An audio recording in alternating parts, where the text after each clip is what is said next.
ថ្ងៃនេះយើងនឹងស្គាល់ពីប្រវត្តិនិងសមត្ថភាពរបស់យន្តហោះចម្បាំងដ៏ទំនើបមួយរបស់ប្រទេសចិនគឺ Chengdu J-10C ដែលត្រូវបានគេចាត់ទុកថាជាយន្តហោះចម្បាំង 4.5 ដ៏មានសមត្ថភាពខ្ពស់និងជាឆ្អឹងខ្នងសំខាន់របស់កងទ័ពអាកាសចិននៅពេលបច្ចុប្បន្ននេះហើយអ្វីបានជាគេតែងតែនិយាយថាយន្តហោះចម្បាំង model នេះជាយន្តហោះចម្បាំងតែមួយគត់ដែលកម្ពុជានឹងធ្វើការបញ្ជាទិញពីចិនតែកម្ពុជាពិតជាអាចទិញវាពីចិនបានដែរឬទេតោះឥឡូវយើងមកជីកកកាយនិងស្វែងយល់ពីមតិនេះទាំងអស់គ្នាមុននឹងឈានទៅដល់ចំណុចខាងលើយើងគួរត្រឡប់ទៅដឹងពីប្រវត្តិដើមកំណើតរបស់យន្តហោះចម្បាំងប្រភេទនេះជាមុនសិននៅទសវត្សរ៍ឆ្នាំ 1980 កងទ័ពអាកាសចិនបានដឹងថាយន្តហោះដែលខ្លួនកំពុងប្រើប្រាស់មានសភាពចាស់និងពិបាកប្រកួតប្រជែងជាមួយនឹងបច្ចេកវិទ្យាលោកខាងលិចដូច្នេះចិនបានចាប់ផ្ដើមគម្រោងអភិវឌ្ឍយន្តហោះចម្បាំងចំនួនថ្មីមួយដែលក្រោយមកត្រូវបានគេស្គាល់ថាជា J-10 ការវិវត្តនេះត្រូវបានដឹកនាំដោយ Chengdu Aircraft Corporation J-10 បានហោះហើរជាលើកដំបូងនៅថ្ងៃទី23មីនាឆ្នាំ 1998 ការវិវត្តរបស់វាបានឆ្លងកាត់ច្រើនជំនាន់រួមមាន J-10A, J-10B និងចុងក្រោយគឺ J-10C ដែលជាកំណែទំនើបបំផុតការវិវត្តពី J-10A ទៅ J-10C កំណែដំបូង J-10A ប្រើរ៉ាដាធម្មតានិងម៉ាស៊ីនរុស្ស៊ីបន្ទាប់មក J-10B បានបន្ថែមប្រព័ន្ធស្វែងរកកម្ដៅអ៊ីនហ្វ្រារ៉េតកាត់បន្ថយការឆ្លុះរ៉ាដានិងកែលម្អប្រព័ន្ធអេឡិចត្រូនិករហូតដល់ឆ្នាំ 2015 ដល់ 2018 ចិនបង្ហាញ J-10C ដែលជាកំណែទំនើបជាងគេ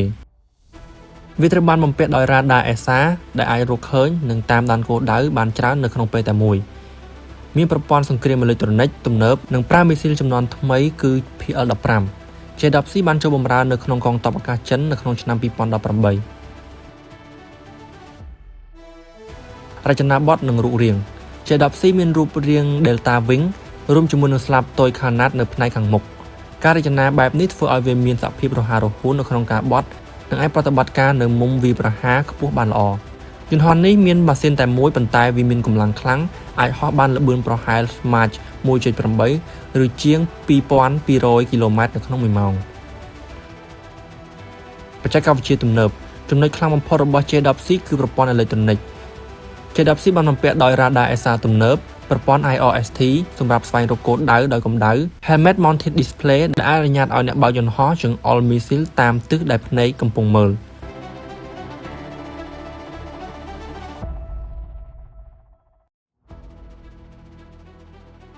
ប្រព័ន្ធ Data Line ប្រព័ន្ធ Data Line សម្រាប់ចែករំលែកព័ត៌មានជាមួយនឹងយន្តហោះនិងស្ថានីយ៍ផ្សេងៗបូករួមជាមួយនឹងប្រព័ន្ធសង្គ្រាមអេឡិចត្រូនិកនិងការពារការរំខានពីរ៉ាដា J-10C អាចផ្ទុកអាវុធបានលើចំណុចភ្ជាប់ចំនួន11កន្លែងអាវុធសំខាន់ៗរួមមានមីស៊ីលអាកាសប្រឆាំងអាកាស PL-10 សម្រាប់ប្រយុទ្ធចម្ងាយជិត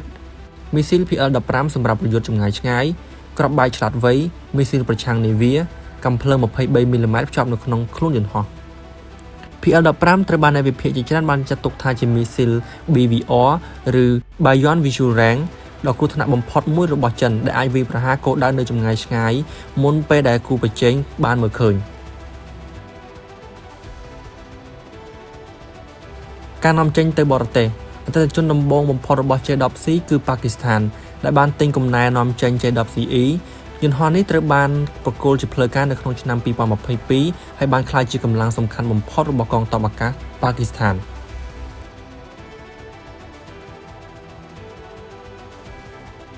រហូតមកដល់ឆ្នាំ 2026 J-10C មិនទាន់មានប្រវត្តិប្រយុទ្ធពិតប្រាកដច្រើនទេប៉ុន្តែនៅក្នុងការប្រតិកិច្ចរវាងឥណ្ឌានិងប៉ាគីស្ថាននៅឆ្នាំ 2025 មានសេចក្តីរាយការណ៍ថា J-10CE របស់ប៉ាគីស្ថានបានប្រើមីស៊ីល PL-15E នៅក្នុងការប្រយុទ្ធពីចម្ងាយដែលធ្វើឲ្យយន្តហោះប្រភេទនេះទទួលបានការចាប់អារម្មណ៍យ៉ាងខ្លាំងនៅលើពិភពលោកទោះយ៉ាងណាក៏ដោយពលមានលម្អិតខ្លះនៅតែជាប្រធានបទនៅក្នុងការជជែកវែងញែកនៅក្នុងចំណោមអ្នកវិភាគកម្លាំងយោធាហេតុអ្វី J-10C សំខាន់ J-10C តំណាងឲ្យភាពរីកចម្រើនដ៏ធំមួយនៅក្នុងឧស្សាហកម្មអាកាសចរយោធាចិនពីប្រទេសដែលធ្លាប់តែពឹងផ្អែកទៅលើបច្ចេកវិទ្យាបរទេសចិនបានអភិវឌ្ឍយន្តហោះដែលមានរ៉ាដា ESA ម៉ាស៊ីននៅក្នុងស្រុកនិងមីស៊ីលទំនើបដោយខ្លួនឯងវាត្រូវបានគេចាត់ទុកថាជាគូប្រជែងរបស់ F-16 Fighting Falcon និង Saab JAS-39 Gripen នៅក្នុងទីផ្សារអន្តរជាតិសេចក្តីសន្និដ្ឋានJ-10C គឺជាយន្តហោះចម្បាំងចំនួន 4.5 ដែលបង្ហាញពីការរីកចម្រើនបច្ចេកវិទ្យាយោធាចិនជាមួយនឹងរ៉ាដា ESA មីស៊ីល PL-15 ប្រព័ន្ធសង្គ្រាមអេឡិចត្រូនិកទំនើបនិងសមត្ថភាពប្រយុទ្ធចម្ងាយ J-10C បានក្លាយទៅជាឆ្អឹងខ្នងដ៏សំខាន់នៅក្នុងកងទ័ពចិននិងកំពុងទាក់ទាញចំណាប់អារម្មណ៍ពីបណ្ដាប្រទេសជាច្រើនជុំវិញពិភពលោក ម មានមតិមួយចំនួនបានលើកឡើងថាកម្ពុជាពិតជាអាចទិញយន្តហោះចម្បាំងប្រភេទនេះពីប្រទេសចិនបាន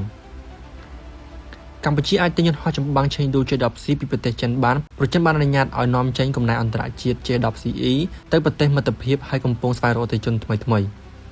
ប៉ុន្តែនៅក្នុងការអនុវត្តជាក់ស្ដែងមានកត្តាសំខាន់មួយចំនួនដូចខាងក្រោម 1. ថវិកា J-10CE មានតម្លៃប្រហែល40ទៅ60លានដុល្លារនៅក្នុងមួយគ្រឿងមិនរាប់បញ្ចូលទាំងហេដ្ឋារចនាសម្ព័ន្ធអាវុធនិងគ្រឿងបន្លាស់និងការបណ្ដុះបណ្ដាលនោះទេប្រសិនបើទិញ12គ្រឿងកញ្ចប់ទាំងមូលអាចឡើងដល់100លានដុល្លារឬលើស1000លានដុល្លារ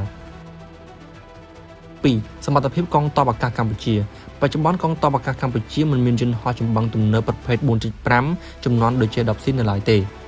ការប្រើប្រាស់ J-10C ត្រូវការអាកាសយានដ្ឋានយោធាប្រព័ន្ធថែទាំរ៉ាដាអាវុធនិងក្រុមបច្ចេកទេសដែលមានសមត្ថភាពខ្ពស់ 3. គោលនយោបាយការពារជាតិកម្ពុជាមានទំហំកងទ័ពអាកាសតូចនិងផ្ដោតទៅលើការការពារផ្ទៃក្នុងជាងការប្រកួតប្រជែងលើអាកាសកម្រិតយោធានៅក្នុងតំបន់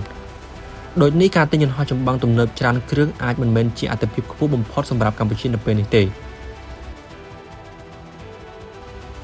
4. ទំនាក់ទំនងជាមួយចិនកម្ពុជានិងចិនមានទំនាក់ទំនងយោធានិងនយោបាយជិតស្និទ្ធដូច្នេះកម្ពុជាចង់ទិញចិនទំនងជាមានចន្ទៈលក់ឲ្យ